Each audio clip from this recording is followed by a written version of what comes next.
Kilo মাংস দাও, আজ বৃষ্টি নামলে মাংস দিয়ে খিচুড়ি খাবো।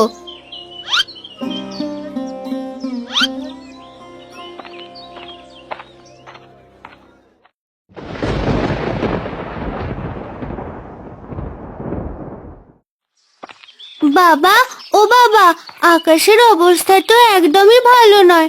বলি, আজ বাজারে যাওয়াটা কি ঠিক হচ্ছে? ওরে, বাজারে না গেলে তো সবাইকে না খেয়ে থাকতে হবে। ঘরে যে রান্না করার মতো কিছুই নেই। তাও তো ঠিক। আচ্ছা বাবা, যদি ঝড় আসে তাহলে কি করব আমরা? তুই চিন্তা করিস না টুম্পা, ঝড় আসবে না। আর আসলেও কোথাও গিয়ে আশ্রয় নিয়ে নেব।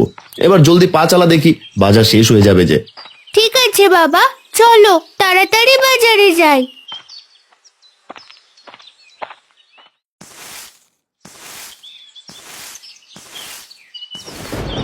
এই রে, আকাশের অবস্থা তো একদমই ভালো না।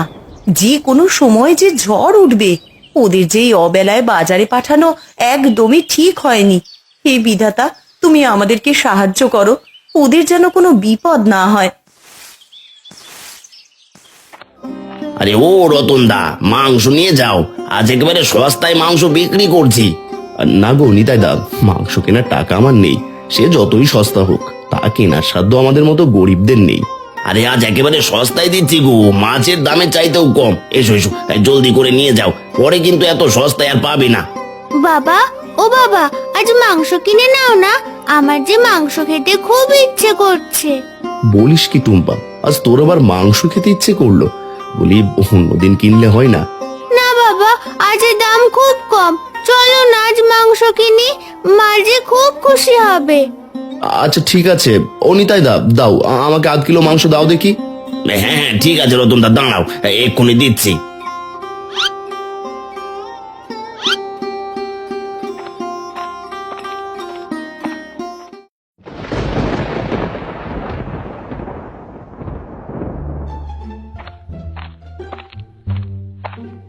আরে কি গো রতন দা, বাপ মেয়ে বাজার থেকে ফিরলে বুঝি?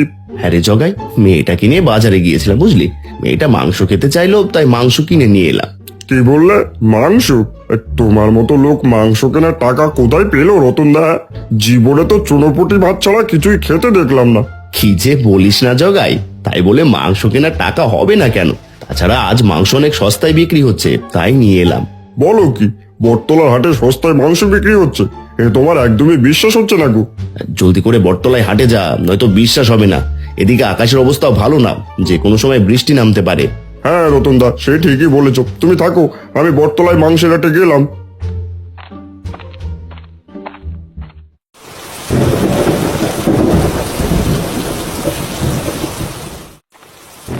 এই রে, বলতে না বলতে দেখছি বৃষ্টি নামা শুরু হয়ে গেল।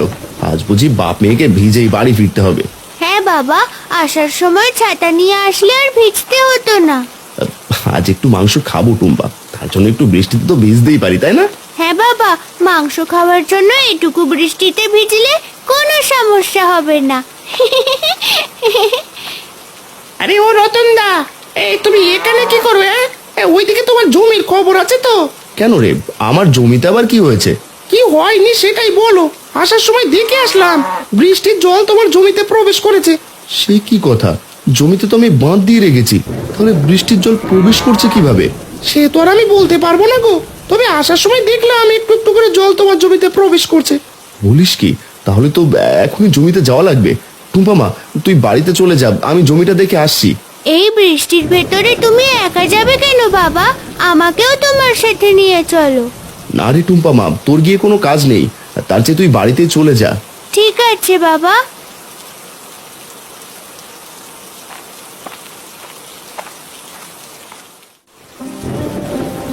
এই রে, বৃষ্টি যে নেমেই পড়লো। টুম্পা আর ওর বাবা এখন কি করবে? ওরা তো বৃষ্টিতে একেবারেই ভিজে যাবে। আরে ওই তো টুম্পা চলে এসেছে। এ কি টুম্পা, তুই একা কেন? তোর বাবা কোথায়? বাবা আমাকে বাজারের ব্যাগ দিয়ে জমিতে গেছে, জমিতে নাকি বৃষ্টির জল প্রবেশ করছে। বলিস কি টুম্পা, জমিতে বৃষ্টির জল প্রবেশ করলে তো আমাদের অনেক বড় ক্ষতি হয়ে যাবে। বাবা সেজন্যই আমাকে পাঠিয়ে জমিতে গেছে। মা দেখো, আজ বাবা মাংস এনেছে, তুমি মাংস রান্না করো মা। মাংস না হয় রান্না করব টুম্পা, কিন্তু জমির ফসলগুলো নিয়ে যে আমার অনেক চিন্তা হচ্ছে। না জানি তোর বাবা কেমন করছে। তুমি চিন্তা করো না মা, দেখো সব ঠিক হয়ে যাবে। তাই যেন হয় রে টুম্পা। দে বাজারের ব্যাগটা আমার হাতে দে, তোর বাবা আসার আগেই রান্নাটা করে ফেলি।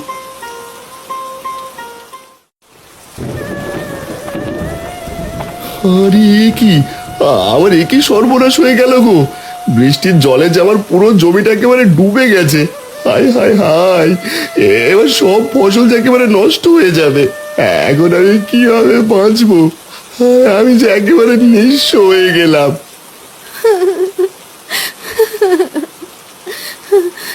কে কোথায় আছো?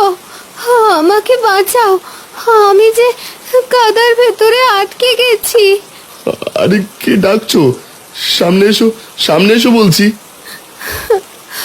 আমি তোমার সামনেই, আমাকে দয়া করে সাহায্য করো, আমি যে কাদার ভেতরে আটকে গেছি। আরে এ কি, তুমি তো দেখছি ছোট্ট একটা পরী, তুমি এখানে আটকে গেলে কিভাবে? ঝোড়ো হাওয়ায় আমি মাটিতে পড়ে যাই, এরপরে কাদায় আমার পা আটকে যায়। তুমি কি আমাকে একটু সাহায্য করতে পারবে? যদি আমাকে সাহায্য করো তাহলে আমিও তোমার উপকার করব। কি উপকার করবে? সে না হয় পরে করবে, চলো আগে তোমাকে সাহায্য করি। তা বলো তো তোমাকে কি করতে হবে? প্রথমে আমাকে কাদা থেকে তুলে নাও, এরপরে জল দিয়ে আমার পাগুলো ধুয়ে দাও, নয়তো আমি উড়তে পারবো না। ঠিক আছে, তুমি ওখানেই থাকো, আমি তোমাকে এক্ষুনি সাহায্য করছি।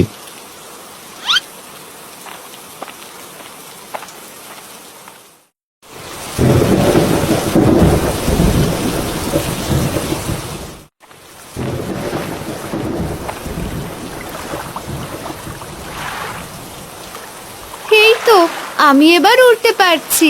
তোমাকে অনেক ধন্যবাদ, তুমি না থাকলে আমি হয়তো এই কাদার ভিতর আটকেই মারা যেতাম। এভাবে বলো না পড়ি, আমরা একে অপরকে সাহায্য করব, এটাই তো আমাদের মানবতা।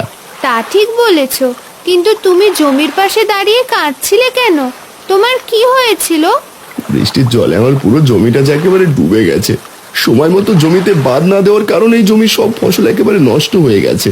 এই ফসল ছাড়া যে আমার আর কোনো সম্বল নেই। তোমার কষ্ট আমি বুঝতে পেরেছি, তুমি কেঁদো না, দাঁড়াও, আমি তোমাকে সাহায্য করছি। আরে বাহ, কি সুন্দর কাস্তে, দেখতে একেবারে সোনার মতো লাগছে। এটা সোনার কাস্তে হলেও এর অনেক জাদুই ক্ষমতা আছে, যা তোমার সব অভাব অনটন দূর করবে। কি, সব অভাব দূর করবে এই কাস্তে? কিন্তু কিভাবে? এই কাস্তে দিয়ে তো আমি আর আমার জমির ফসল কাটতে পারবো না, কারণ আমার জমিতে তো কোনো ফসলই নেই। তোমাকে ফসল কাটতে হবে না, এই কাস্তে দিয়ে তুমি যা কাটতে যাবে তাই সোনার হয়ে যাবে। সেই সোনা বিক্রি করে তুমি অনেক টাকা আয় করতে পারবে। বলো কি, এই কাস্তে দিয়ে আমি যা কাটবো তাই সোনা হয়ে যাবে? এ যে আমার একদমই বিশ্বাস হচ্ছে না গো। আমার কথা বিশ্বাস না হলে বাড়িতে গিয়ে এই কাস্তে প্রয়োগ করে দেখো, তাহলেই বুঝতে পারবে। তোমাকে তোমাকে অনেক ধন্যবাদ, আমি তাহলে এবার বাড়ি আসি গো।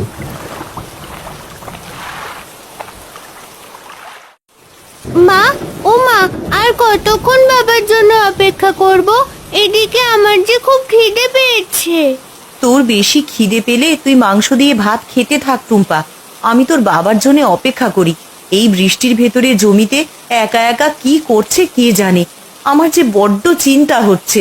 তুমি অত চিন্তা করো না মা, দেখো বাবার কিচ্ছুটি হবে না। তাই যেন হয় রে টুম্পা, তোর বাবার জমিটার কিছু হয়ে গেলে যে আমরা সবাই না খেতে পেয়ে মরবো। ওই জমিটাই যে আমাদের একমাত্র সম্বল।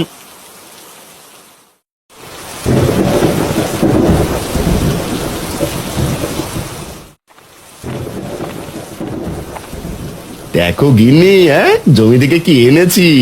কি গো, সবাই জমি থেকে ফসল তুলে আনে, আর তুমি দেখছি চকচকে কাস্তে নিয়ে এসেছো। বলি এটা কার কাস্তে গো? এটা কারো না গো গিন্নি, এটা আমাদের। এক জাদুই পড়ি আমাকে দিয়েছে, বুঝলে। বলো কি, জাদুই পড়ি দিয়েছে? তা এটা দিয়ে এখন কি করবে গো? এটা দিয়ে কিছু করতে হবে না গিন্নি। টুম্পা, একটা ছোট গাছ নিয়ে আয় তো। ঠিক আছে বাবা, এখনই আনছি। দেখো গিন্নি দেখো, ছোট গাছটাই কাস্তে ছোঁয়াতে একেবারে সোনা হয়ে গেছে। আরে তাই তো দেখছি, একেবারে সোনার ছোট গাছ হয়ে গেল। তার মানে এটা জাদুই কাস্তে, এই কাস্তে দিয়ে যে গাছ ছোঁয়াবে তাই সোনার হয়ে যাবে। হ্যাঁ টুম্পা মা, তুই ঠিক ধরেছিস, এবার আমরা অনেক ধনী হয়ে যাব। হ্যাঁ বাবা, এবার এই সোনার কাস্তে নিয়ে ঘরে চলো। ওইদিকে মা বটতলার মাংস কষা রান্না করেছে, সবাই মিলে মাংস কষা খেয়ে নি। হ্যাঁ টুম্পা, চল চল চল, জলদি ঘরে চল।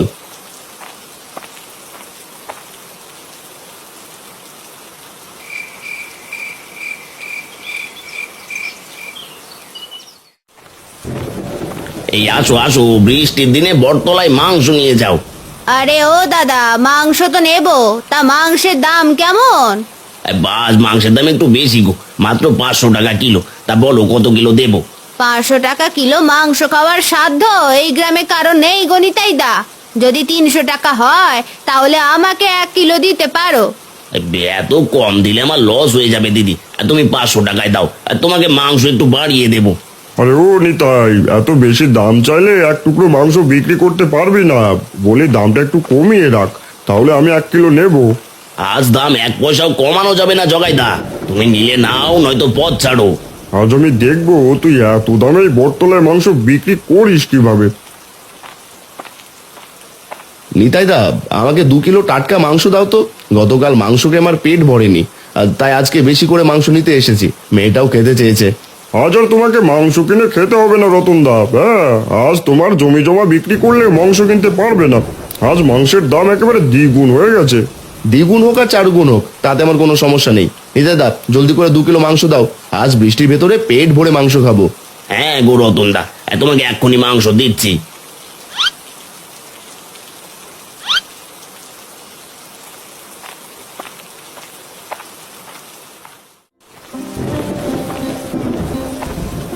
ঘরে কেউ আছো?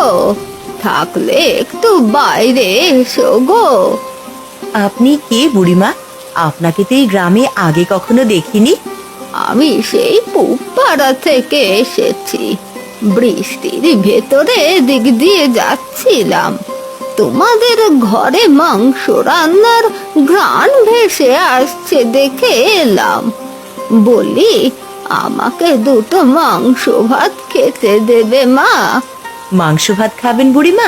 ঠিক আছে, ঘরের ভেতরে আসুন, আমি আপনাকে মাংস ভাত খেতে দিচ্ছি। না গো মা, ঘরের ভেতরে যেতে পারবো না, তুমি আমার জন্য মাংস ভাত নিয়ে এসো, আমি বাড়িতে নিয়ে খাবো। আচ্ছা ঠিক আছে বুড়িমা, আপনি একটু দাঁড়ান, আমি আপনার জন্য মাংস ভাত নিয়ে আসছি।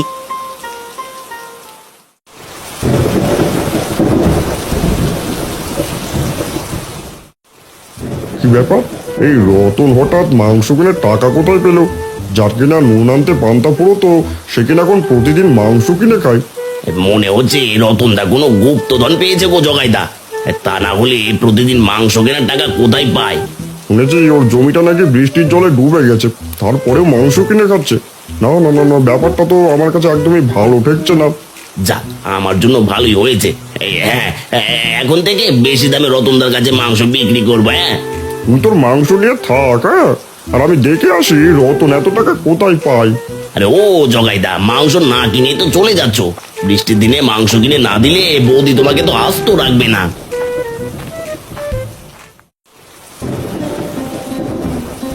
তুমি অনেক ভালো, বলার সাথে সাথেই আমাকে মাংস ভাত খেতে দিয়েছো। তোমার এই উপকারের কথা আমি কখনোই ভুলবো না। এভাবে বলবেন না বুড়িমা, আপনার খিদে পেয়েছে, আর আমি খাবার না দিয়ে কিভাবে পারি বলুন? তাহলে আমি এবার আসি গো, বিধাতা তোমাদের মঙ্গল করুক। এই বুড়িমা আবার কে গিন্নি? তাকে তো আগে কখনো এই গ্রামে দেখিনি। বুড়িমা মাংসের ঘ্রাণ পেয়ে খেতে এসেছিল, তার বাড়ি নাকি পূব গ্রামে। সে কি কথা, তাহলে তাকে যেতে দিলে কেন গিন্নি? যাও যাও, তাকে ডেকে আনো, আজ আমি অনেকগুলো মাংস নিয়ে এসেছি। তার আর দরকার হবে না গো, আমি তাকে গতকালের মাংস দিয়ে ভাত দিয়েছি। তুমি এবার ঘরে এসো তো, আজ খুব ঝড় আসতে পারে। হ্যাঁ গিন্নি, চলো ঘরে যাই।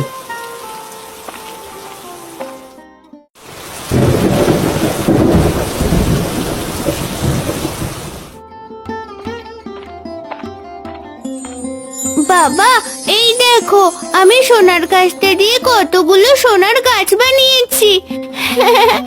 এবার তুমি সবগুলো সোনার গাছ বিক্রি করবে। আরে এটা তুই কি করছিস টুম্পা? আমাদের তো এখন আর এতগুলো সোনার গাছের প্রয়োজন নেই। শুধু শুধু এতগুলো সোনা বানিয়ে রাখলে গ্রামের মানুষ তো জেনে যাবে, আর তখন তো আমাদের অনেক বড় ক্ষতি হয়ে যাবে। আরে তাই তো, আমি তো এটা একদমই ভাবিনি। বাবা, তুমি আমাকে ক্ষমা করে দাও, আমি আর এরকম করব না। আচ্ছা মা, ঠিক আছে, এবার জাদুই কাস্তে রেখে রান্নাঘরে চল। তোর মা আজ মাংস কষা রান্না করেছে, দুজন পেট ভরে খাবো। ঠিক আছে বাবা, চলো। আরে এ কি, আমি কি দেখলাম রে বাবা? এসব যে আমার একদমই বিশ্বাস হচ্ছে না। একটা জাদুর কাস্তে দিয়ে ওরা কতগুলো সোনার গাছ বানিয়ে ফেলেছে। তাই তো বলি, রতন এত টাকা কোথায় পায়? বুঝেছি, রতন তাহলে এই জাদুর কাস্তে দিয়ে এত টাকা পেয়েছে। না না না না না, এভাবে তো রতনকে চলতে দেওয়া যাবে না। যে করেই হোক ওই জাদুই কাস্তে আমাকে চুরি করতেই হবে। এইবারে যদি ওই কাস্তে চুরি করতে পারি তাহলে আমি অনেক ধনী হয়ে যাব। এরপর এই কাস্তে দিয়ে শুধু সোনা আর সোনা বানাবো। এরপর আমি হয়ে যাব এই গ্রামের সবচেয়ে ধনী মানুষ।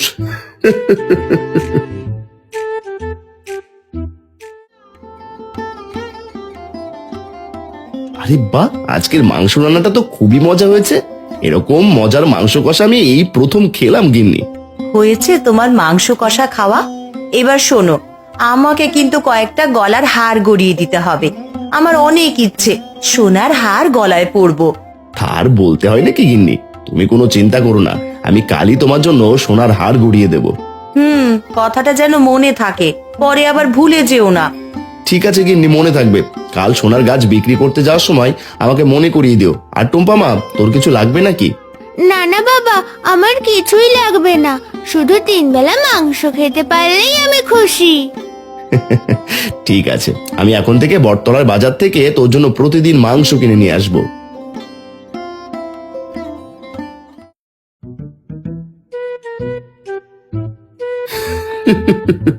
আরে ওই তো সোনার গাছ, আর তার পাশে সেই জাদুই কাস্তে। এই জয় জয় জয়, আর দেরি না করে এখন এই সোনার কাস্তেটাকে চুরি করে ফেলি। আরে তোর সাহস তো কম না, তুই দেখছি অন্যের জিনিস চুরি করতে এসেছিস। দাঁড়া, তোকে আজ এর জন্য শাস্তি পেতেই হবে। ওরে বাবা রে, ওরে বাবা, কে কোথায় আছো? আমাকে বাঁচাও, এই জাদুই পরে আমাকে মেরে ফেললো গো। এবার দেখ চুরি করার আসল মজা। তুই যতবার অন্যের জিনিস চুরি করবি ততবারই তোকে সাজা পেতেই হবে। ও জাদুই পরি, আমাকে মাফ করে দাও। এই নাক বলছি, কান বলছি, আর কোনোদিনও অন্যের জিনিস চুরি করবো না। আমাকে ক্ষমা করে দাও। ঠিক আছে, আমি তাহলে তোকে এবারের মতো ক্ষমা করে দিচ্ছি। তবে একটা কথা মনে রাখিস, যদি আর কখনো তুই অন্যের জিনিস চুরি করিস তাহলে কিন্তু তোকে এর চেয়েও কঠিন শাস্তি পেতে হবে। ও কথা দিচ্ছে জাদুই পরি, আমি আর কোনোদিনও চুরি করবো না। তোমার কাছে আমি এই ওয়াদা করছি। ও মা গো, ও বাবা গো।